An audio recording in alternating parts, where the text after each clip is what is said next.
Yo, what's going on, people? We got our flowers blooming. We got our plants flourishing. It's feeling like a freaking rainforest around here, boy. That's my Belizean patois.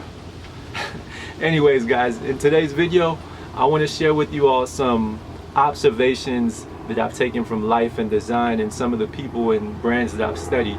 And this is something that I wish I knew sooner, because it would have gotten me paid more, especially early on in my career, right? So I want to share this wisdom with you all, because I think that oftentimes when I speak to designers, they get burnt out very easily, especially when they're starting out, right? They think that they have to learn all the skills. They gotta learn how to communicate. They gotta learn how to present, right? And they get in this rat wheel of just trying to get better and better at the things, right? Not understanding this wisdom that I'm about to give you right now, right? So anytime somebody has asked me, Jeremy, how do I stand out from the crowd? I oftentimes ask them, who are your favorite artists?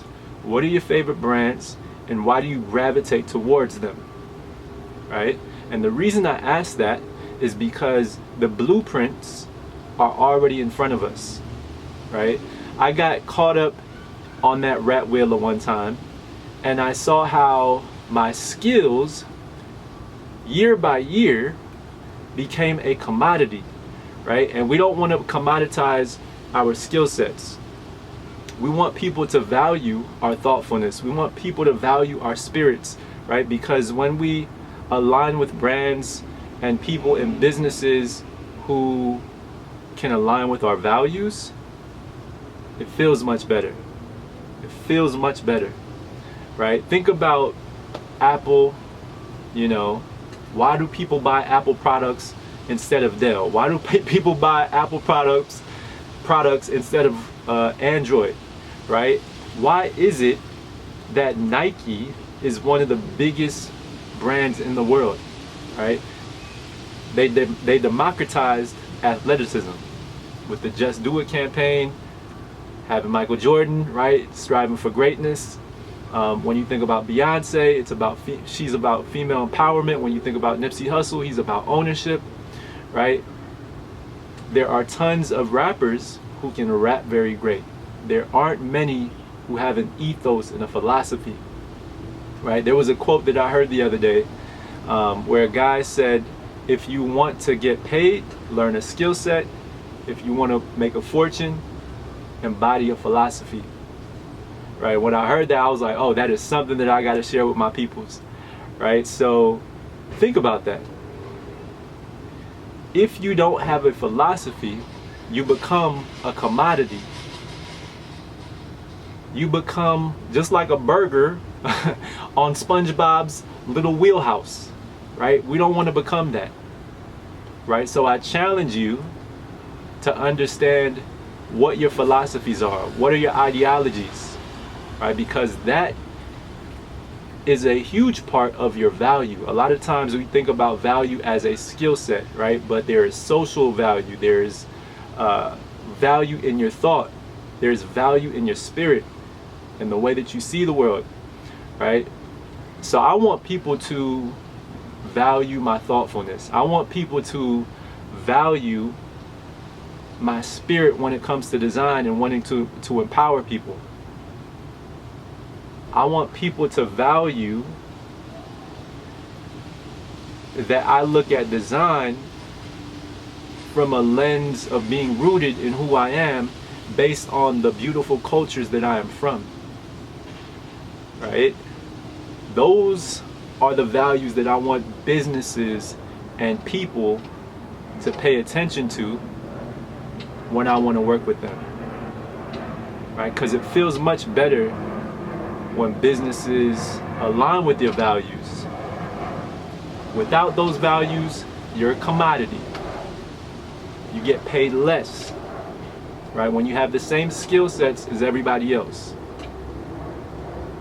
I don't want to just be the sneaker that can be worn. I want to be the sneaker that can make that kid feel like he's gonna run faster and play his best basketball game, right? That's what I want to be, and you should too in your own way. So yeah, guys, just some thoughts, just some wisdom that can you know, make you limitless amounts of money, right? This is something that I wish I knew sooner in my design career.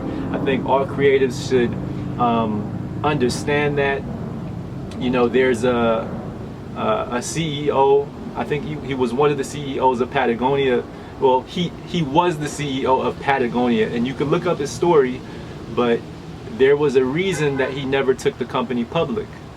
There was a reason why when he stepped down from the company, he wanted to support climate change, right? When people heard about these things from Patagonia, they wanted to support the brand even more, because there was a philosophy and an ideology that this man ingrained in the culture of his business, right? And we have to think about ourselves as businesses as well if we're trying to make a living. So anyways, guys, man, if you did not know this and now you know, and it's gonna bring value to your life, you already know the deal. Like, comment, subscribe. And one more thing, if you don't understand what your philosophies and your ideologies are yet, think about the things in your life where pressure has kind of faced you head on, and think about how you reacted. How did you react to pressure, right? Or how do you want to be remembered? How do you want people to understand who you are and what you want to say in this world? You know, for me, it was that I didn't see black people on YouTube talking about their careers in design. It's something that I wish that there was more of. So if you want something to be done in the world and you don't see it, create it, right? Take action. And by taking those actions, you develop a philosophy and you show people what you're all about. Boom.